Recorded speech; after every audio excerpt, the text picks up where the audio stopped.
दोस्तों, जैसा हमने आपको बतलाया था कि हम एक प्रोग्राम कर रहे हैं, नाज है जिन पर। ये इनमें इस प्रोग्राम में हम कुछ आपको एपिसोड ऐसे दिखाएंगे कि ऐसी है, और उस एपिसोड में ऐसे ऐसे लोगों के बारे में बताया जाएगा जिनके बारे में जानना बहुत ज़रूरी है, और लेकिन बदकिस्मती से हम उनके बारे में बहुत कम जानते हैं। उनकी बहुत अहमियत है हमारी ज़िंदगी में, क्योंकि अगर हम उन लोगों को याद नहीं रखते जिन्होंने हमारे लिए बहुत कुछ किया है और जो हमारी संस्कृति का हिस्सा हैं, तो शायद हम उनके साथ इंसाफ नहीं करते। इसी सिलसिले को आगे बढ़ाते हुए तो मैं ये बताना चाहूँगा कि आज हम यहाँ बनूड़ खड़े हैं। बनूड़ एक छोटा सा कस्बा है जो पटियाला चंडीगढ़ रोड पर सिचुएटेड है। बहुत ही आप लोगों को सुन के हैरानी होगी, और अभी दिखाएंगे भी हम आपको, कि आप सब जानते हैं कि हमारे मुल्क में जितने भी मंदिर बने हैं, जितने मंदिर हैं, वो किसी न किसी देवी देवताओं के ऊपर बने हैं। क्योंकि ऐसी हमारी धारणा है कि मंदिर का मतलब किसी भगवान से है, किसी रब से है, किसी वाहिगुरु से है, किसी अल्लाह से है। लेकिन सारे हिंदुस्तान में, सारे मुल्क में हम जो आज आपको दिखाने जा रहे हैं वो कहीं नहीं होएगा, सिर्फ यही मिलेगा। ये अकेला मंदिर है जो किसी एक शख्सियत के ऊपर बना है, और वो शख्सियत कोई बहुत बड़ी, वो ऐसा नहीं था कि उसने चमत्कार किया या कुछ और किया। वो शख्सियत के बारे में भी हम तफसील से बताएंगे, लेकिन पहले मैं अपने दोस्त सैमी साहब से कहूँगा कि भाई वो इस मंदिर का एक फ़ोटोग्राफ लें, ये फिर मैं बताता हूँ कि मंदिर क्या है। ये लीजिए सर।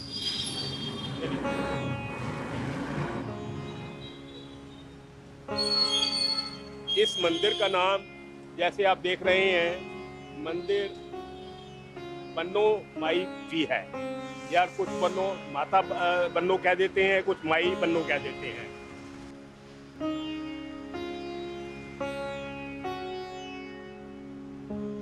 आप लोगों तक ये बात को पहुंचाना बहुत ज़रूरी हो जाता है कि माई बन्नो देवी थी कौन और बनूड़ से उनका क्या रिश्ता था।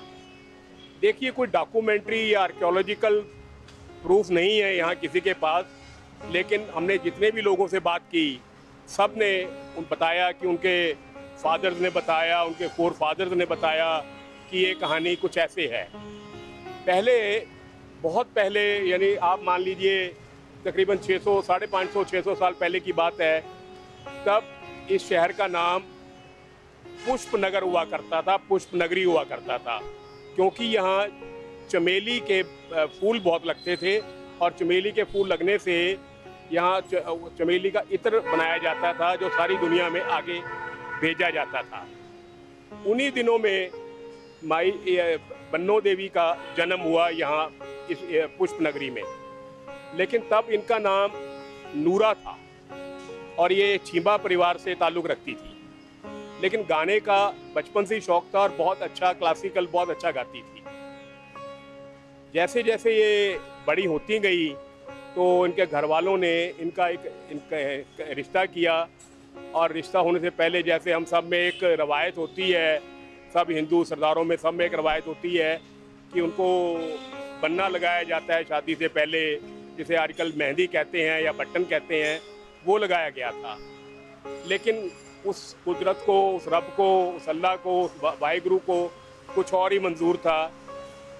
बटन तो लग गया, बन्ना भी लग गया, लेकिन कहा जाता है कि जिनसे उनकी शादी होनी थी उनका इंतकाल हो गया, उनकी डेथ हो गई, तो वो बन्ना लगा का लगा रह गया। वहीं से इनका नाम नूरा से बन्ना लगा रह गया, बन्ना देवी बन गया। तो ये इनकी हिस्ट्री थी। अब इनके साथ जो बहुत ही कहिए भी इम्पोर्टेंट हिस्ट्री जुड़ी हुई है, वो तानसेन की है। अब तानसेन के बारे में मेरा ख्याल है अभी सारा हिंदुस्तान, सारा पाकिस्तान और इर्द गिर्द जितने हमारे मुल्क हैं सब जानते हैं। तानसेन महाराजा अकबर के दरबार के 7 रत्नों में से एक रत्न थे। जैसे राजा टोडरमल थे, बीरबल थे, राजा मानसिंह थे, ऐसे ही ये तानसेन साहब थे।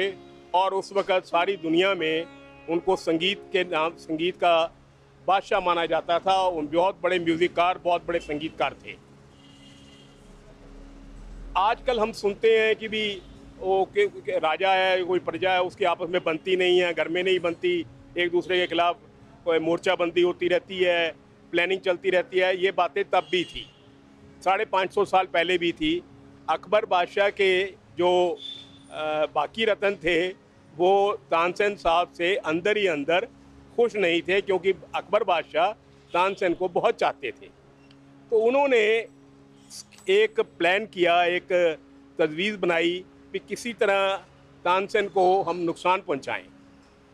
एक राग होता है राग दीपक, वो सबसे खतरनाक राग माना जाता है, क्योंकि अगर वो राग कोई गाए तो कहते हैं भी आग लग जाती है इर्द गिर्द, और काफ़ी जो शख्स गाता है उसको भी काफ़ी नुकसान पहुंचता है उस आग की वजह से। तो सब रत्नों ने और दरबारियों ने इकट्ठा होकर महाराजा अकबर, बादशाह अकबर को कहा कि जी आप तानसेन को कहिए कि वो राग दीपक सुनाए। तो बादशाह ने, दरबार सजा हुआ था, सब बैठे थे, तो बादशाह ने अपना तानसेन को कहा कि तानसेन सब कह रहे हैं तो आप राग दीपक सुनाओ यार, आज सुनाइए। तो उसने वो राजा था, वो उसका दरबारी था, तो उसने कहा महाराज ये राग तो सबसे खतरनाक राग है, ये राग आम नहीं गाया जाता, कोई खास मौके पर गाया जाता है, आज वो खास मौका खास मकाम नहीं है, तो ये गाना आप मत गवाइए। लेकिन राजा फिर भी राजा है, चाहे अकबर है चाहे कोई है, तो उसको लगा कि ये मेरा कहना नहीं मान रहा, उसको अपनी बेइज्जती महसूस हुई। उन्होंने एक बतौर राजा, बतौर किंग उनको ऑर्डर कर दिया कि भी मैं तुम्हें हुक्म करता हूँ कि तुमने ये गाना गाना है। अब वो तानसेन हुक्म के खिलाफ तो जा नहीं सकता था ना, क्योंकि वो तो उनका एक करिंदा था, एक उनका दरबार का दरबारी था। तो अब मजबूरी में तानसेन साहब को वो राग दीपक गाना पड़ा। मैं कोशिश करूँगा, अपने नीरज साहब से कहूँगा कि जब एडिटिंग करें तो राग दीपक कहीं से ढूंढ के थोड़ा सा बजा के दिखाएं कि राग दीपक क्या चीज़ होती है।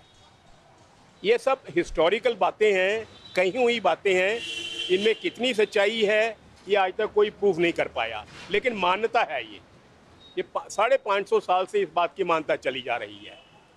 तो मैं आप लोगों को बता रहा था कि ये राग दीपक गाया गया, जैसे ये है, सारे दरबार में आग लग गई, तो बहुत नुकसान हुआ, और उससे तानसेन के अंदर भी इतनी आग पैदा हो गई कि उनके जिस्म पर फफोले पड़ गए, फोड़े आ गए। तो सब घबरा गए, कोई इलाज था नहीं किसी के पास। तो इसका राग दीपक का एक ही इलाज होता है, उसको कहते हैं राग मल्हार। अगर कोई शख्स जो क्लासिकल सिंगिंग का तानसेन के बराबर का सिंगर हो, अगर वो राग मल्हार गाए, तब कहा जाता है कि राग दीपक का असर ख़त्म होता है, क्योंकि तब बारिश होती है, और उस बारिश से जो उनके जो फफोड़े होते हैं, जो जला होता है, वो ठीक हो जाता है। तो तानसेन साहब ढूंढने लगे इधर उधर भी कौन ऐसा मिलेगा। तो एक रोज़ वो अपने लौ लश्कर के साथ, अपने सिपाहियों के साथ, तब ये पुष्प नगरी थी, यहाँ आए। तो ये मैं दिखा, ये वेल है, खूह है, यहाँ नूरा देवी पानी भर रही थी इस खूह पर। जो लोगों की एक मान्यता है, यहाँ पानी भर रही थी। तो तानसेन साहब आए, तानसेन साहब ने कहा कि मुझे प्यास लगी है बीबा, मेरे को पानी पिला दे। तो माता ने कहा, बन्नो देवी ने कहा कि तेरी प्यास इस पानी से नहीं बुझने वाली, तेरी प्यास तो संगीत से बुझेगी।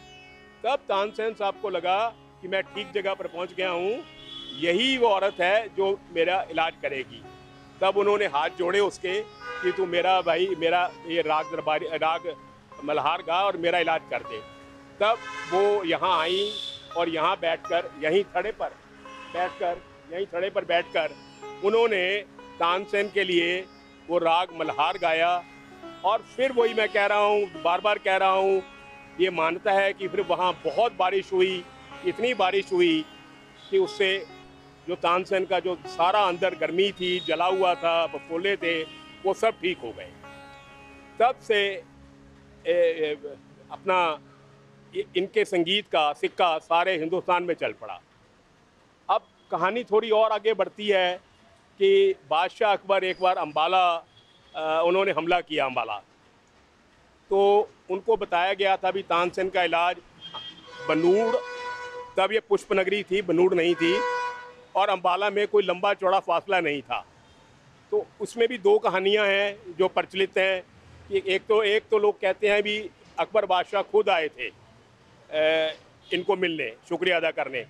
एक कहानी ये है कि इनको वहाँ अम्बाले जब उन्होंने डेरे डाले हुए थे तब वहाँ बुलाया गया था। बहरहाल खैर जो भी हो, लेकिन ये सच है कि अकबर बादशाह तानसेन से बहुत प्यार करते थे। जब तानसेन साहब ठीक हो गए तब उन्होंने सोचा कि मैं जाकर आया हूँ तो मैं उसका शुक्रिया अदा कर दूँ। तब वो यहाँ आए, उन्होंने तब बन्नो नहीं नूरा थी, तो नूरा जी का उन्होंने शुक्रिया अदा किया और बहुत जो उनकी रवायत है राजों की, बहुत गिफ्ट दिए, महंगे तोहफे दिए, और उन्होंने उस वक़्त ये ऐलान किया कि इस शहर का नाम आज के बाद तुम्हारे नाम से होगा। तब उन्होंने इस शहर का नाम बनार रखा, बनार। लेकिन वो बिगड़ते बिगड़ते, जैसे हम लोगों की आदत है कि हम हर चीज़ को का रूप बदल देते हैं, स्वरूप बदल देते हैं, सब कुछ अपनी मर्जी के मुताबिक कर लेते हैं। शायद बनार बोलना मुश्किल लगा हो, वो आहिस्ता आहिस्ता बिगड़ते बिगड़ते बनार से बनूड़ हो गया। तो ये बनूड़ की और बन्नो देवी की ये हिस्ट्री है, ये कहानी है। मैं फिर आप लोगों से कहूँगा कि ऐसा कोई डॉक्यूमेंट नहीं मिला आज तक किसी को। हाँ, एक पंजाबी यूनिवर्सिटी में है सरदार गुरनाम सिंह, जो बहुत बड़े स्कॉलर हैं, उन्होंने एक आर्टिकल में इसका जिक्र किया है। एक पीपीएससी के चेयरमैन हुआ करते थे मुबारक सिंह जी, मैंने उनका आर्टिकल भी ढूंढा, किताब ढूंढी, उन्होंने भी इसका जिक्र किया है। बाकी हम यहाँ तकरीबन 10-15 लोगों से मिले जो इस मंदिर के ट्रस्टी हैं, जो मंदिर का काम चलाते हैं, तो उन्होंने भी ये कहा कि भी हमें हमारे दादा परदादाओं से हम ये कहानी सुन रहे हैं और इसकी बहुत मान्यता है, इसलिए इस मंदिर का नाम, इस शहर का नाम बन्नो देवी के नाम पर बनूर पड़ गया। और ये मंदिर जो है, जो आप फिर देख लीजिएगा, इसका नाम माई बन्नो देवी या माता बन्नो देवी, जो संगीत की बहुत बड़ी देवी हैं, ऐसा पड़ा है।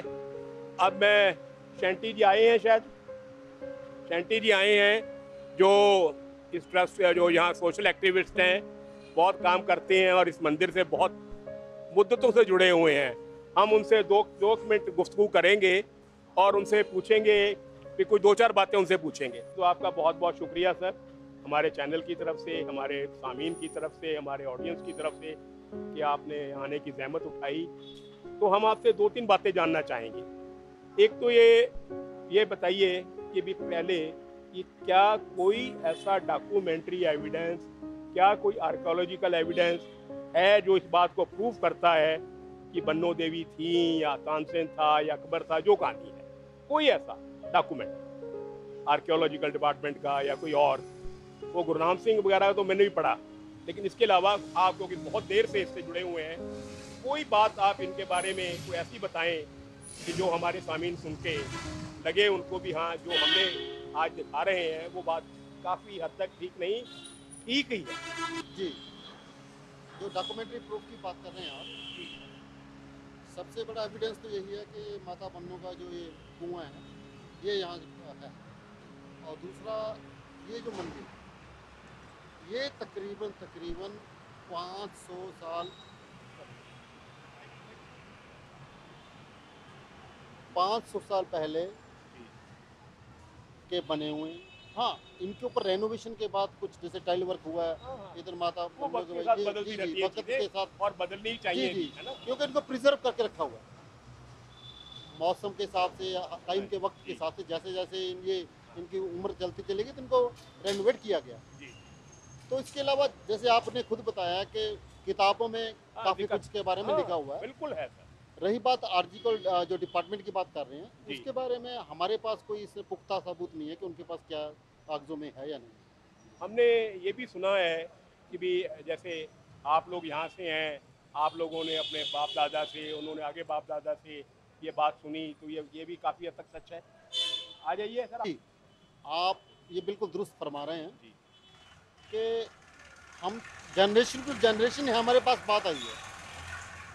कुछ बातें ऐसी हैं जो हम बोल सकते हैं कि शायद सच ना हो या उसमें कुछ बना के रखा हो, लेकिन 4-5 बातें जो अहम हैं, जी वो सबके आप कोई भी पुराना बाशिंदा है इस इलाके का, इस जी कुनूर जी का या नज़दीक गाँव का, हाँ, उससे पूछेंगे 4-5 बातें तो आपको मिलेंगी ही मिलेंगी कि यानी यानी हाँ, जैसे माता बन्नो के नाम पे बनूड़ का नाम पड़ा, सही बात ये बनूड़ इसलिए हुआ। हाँ इससे पहले ये पुष्पा नगरी हुआ करता था, बिल्कुल सही पुष्पावटी हुआ करता, जी क्योंकि यहाँ फूलों की हाँ बहुत फूलों खेती हुआ करती। जी जी जी पहली बात। दूसरी बात, जो राजा अकबर हुए अकबर थे, बादशाह उनके जो 9 रत्न थे, तानसेन। उनके 9 रत्नों में थे एक तानसेन थे, तानसेन, जो तानसेन। संगीत के बहुत बड़े ज्ञाता बहुत थे, बड़े बहुत बड़े ज्ञाता थे। लेकिन वो भी एक बार ऐसे मुश्किलात में फँस गए, तो उनको भी दिक्कत आ गई।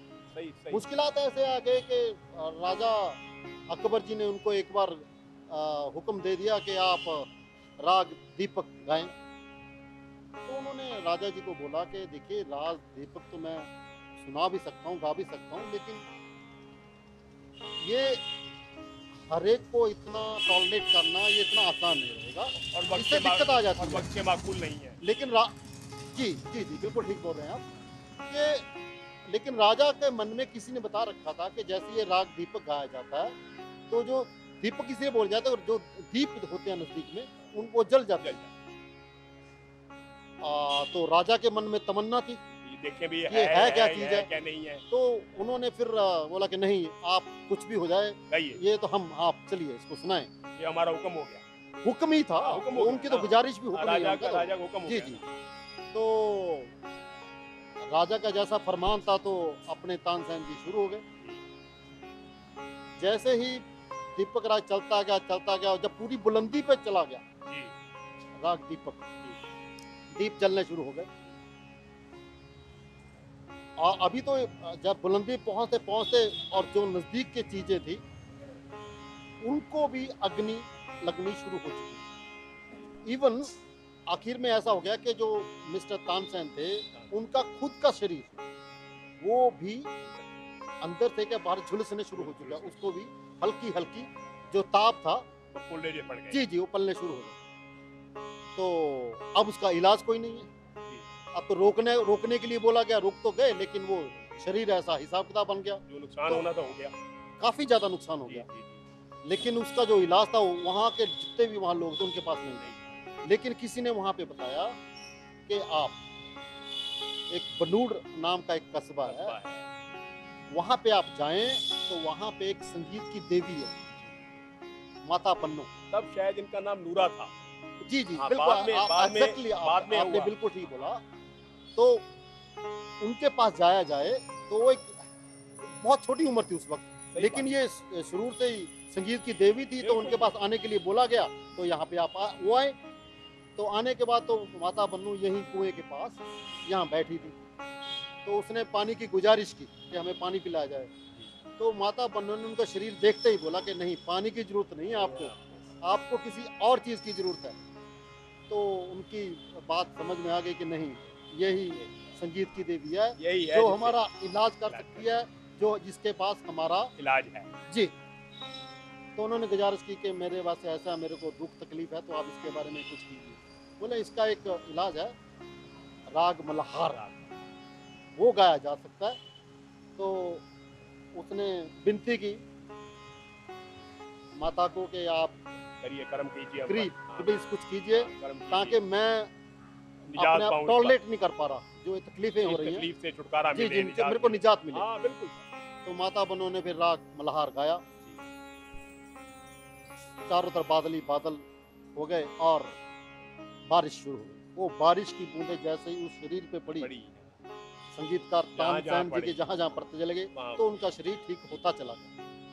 तो ये खूबी थी, ये जो ये बातचीत है, ये हमारे पूर्वज, उनके पूर्वज उनके पूर्वज। सबके हमारे पास आगे से आगे तभी आगे आप से तक आगे ये पहुंची आती है चली, तभी ये आप आती तक पहुंची चली। और किताबों में भी इसके बारे में बहुत ज़्यादा मैंने पढ़ा उसका जी रखा गया, आपने बताया जिक्र गया। किया था, मैंने पढ़ी जी एक बात और बताइए, हमने ये भी सुना है हम अपने सामीन को बताना चाहेंगे कि यहाँ कहते हैं अभी कोई भी अगर फनकार आए, गुलकार आए, सिंगर आए, जब तक वो माता की चौकी नहीं भरता या गाने की भेंट नहीं करता, तो वो प्रोग्राम उसका कभी कामयाब हुआ ही नहीं आज तक। जी, ये कहाँ तक सच है? ये बिल्कुल सच है जी। ये तो हमने खुद देखा है। हाँ, ये बताइए। हमने अपनी उम्र में भी देखा है। हमसे पहले जितने भी हमारे बुजुर्ग हुए हैं या हमारे जो हमारी से हमसे पहले वाली जनरेशन थी, उन्होंने भी देखा। जी। संगीत से रिलेटेड कोई गायक हो, कोई संगीतकार हो, अगर किसी ने भी इस इलाके में अपना प्रोग्राम देना है हाँ, या अखाड़ा करना है। या अखाड़ा करना है जी, जी, या जी। कोई स्टेज प्रोग्राम तेज करना करना है, है। तो उसको आके यहाँ पे एक बार एक भेंटा के तौर पे बोल दीजिए, गाना पड़ता है। जी, माता के चरणों में उनमें एक अपनी छोटी-सी भेंट छोटी से छोटी या कुछ भी वो आप आगे रखेगा, तो उसका जो प्रोग्राम है, जो उसकी तब स्टेज कामयाब है, वो होगा। कामयाब होगी। एक कोई फनकार था जिसका ज़िक्र मैंने सुना है कहीं कि वो आए थे, कोटी साहब कौन थे, कि वो प्रोग्राम सारा अंधेरी आग, वो कहते मैं नहीं मानता। कुछ था ऐसा किसका? जी, हाँ, ये यहाँ पे जो गवर्नमेंट स्कूल है, गवर्नमेंट स्कूल के सामने ग्राउंड है, जी। तो बहुत बड़ा ग्राउंड है। उस प्लेग्राउंड के बीच में उनका प्रोग्राम था। इससे पहले और भी थे, हाँ, हाँ।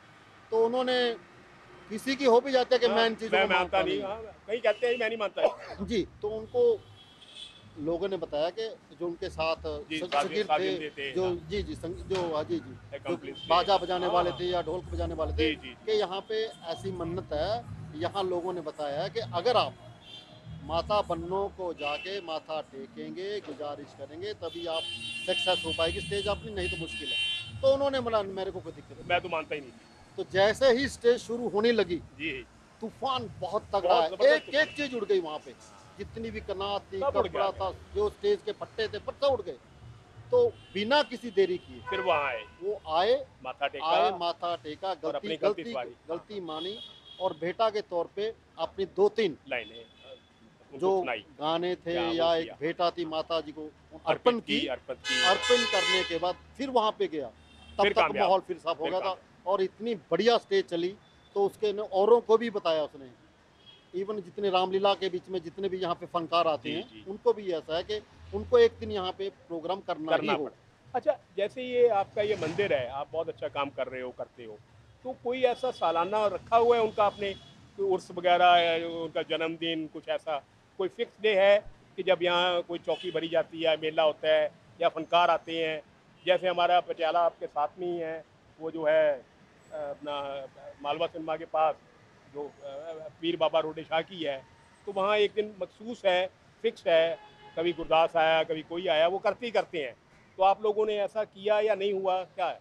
आप ठीक बोल रहे हैं, अभी थोड़े दिन पहले भी तजवीज़ रखी गई थी, जो यहाँ के करता धरता मैनेजर साहब हैं, उनको जी। बताया गया था कि जैसे जो 2-3 नाम आपने बताए, हाँ। या नूर महल में हाँ, हाँ, वहाँ पे नूर होता है, महल ही सालाना है। हाँ, प्रोग्राम सालाना होता होता है, हुआ है। तो यहाँ पे भी रखा जाए। हाँ, होना तो चाहिए क्योंकि इतनी जी, बड़ी जी। संगीत की जी, देवी जी, है। तो उस पे यही बात हुई कि अभी कोरोना का पीरियड थोड़ा ठीक हो जाए, तो अभी प्रोग्राम तो होते हैं। यहाँ पे हफ्ते में 10 दिन में 15 दिन में कोई ना कोई फनकार आके अपनी इतवार को आके अपना प्रोग्राम करता है, लेकिन सालाना तौर पे सालाना तौर हर पे एक कीजिए। डेट फिक्स हाँ, करने के एक, लिए उस पे क्योंकि ऑलरेडी वर्किंग। अगर आप एक एक डेट फिक्स कर देते हैं ना, जी, जी, तो इर्द-गिर्द लोगों को पता होगा भी फलाने दिन वहाँ होगा जी, उस पे रख है ना? जी, उस पे हम काम कर रहे हैं। हाँ, और जो उनके मैनेजर साहब हैं, मिस्टर विक्रमजीत पासी एडवोकेट हाँ, साहब आपने या बताया था दूसरे जिक्र। लोग हैं, हाँ, उनको गुजारिश की वो राजी हैं इसके लिए। हाँ, होना चाहिए ये ना, तो उससे पहले क्योंकि ये सबसे बड़ा ट्रिब्यूट तो जी, जी, यही है तो जी। उनका ये था कि इससे पहले हमारा पीछे धर्मशाला बन रही है, रूम्स बन रहे हैं, तो थोड़े अच्छी कंस्ट्रक्शन हो जाए, ताकि जो लोग आए इनको रहने का, बैठने का, उठने का इंतजाम हो नहीं, जाए, नहीं, बिल्कुल। उसके बाद ये किया जाए। तो ज़रा हमारे सहमी साहब को अंदर के मंदिर का दिखवाइए जी, ज़रा, जी, थोड़ा आप आएँ खोलें। आएँ आप, आइए जी, आपको यहाँ आइए, आइए प्लीज़।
दोस्तों, हम अपने चैनल के ज़रिए सारे हिंदुस्तान को, हिंदुस्तान ही नहीं, हिंदुस्तान से जो बाहर रह रहे हैं हमारे हिंदुस्तानी, चाहे वो किसी भी मज़हब के हों, हिंदू हों, सिख हों, मुसलमान हों, क्रिश्चियन हों, उन सब से ये गुजारिश करेंगे कि जब भी उन्हें वक्त मिले, वैसे वक्त मिलता नहीं, वक्त निकालना पड़ता है, फ़िलहाल फिर भी मैं कहता हूँ कि जब भी वक्त मिले, ये नायाब चीज़, ये माता का मंदिर ज़रूर देखने आइए, क्योंकि ऐसी चीज़ें कभी कभी ही देखने को मिलती हैं, नसीब वालों को मिलती हैं। और हमें यकीन है कि आप हमारी इस छोटी सी पेशकश को बहुत पसंद करेंगे और हमारी ये इल्तिजा कबूल करेंगे। शुक्रिया, थैंक यू, धन्यवाद।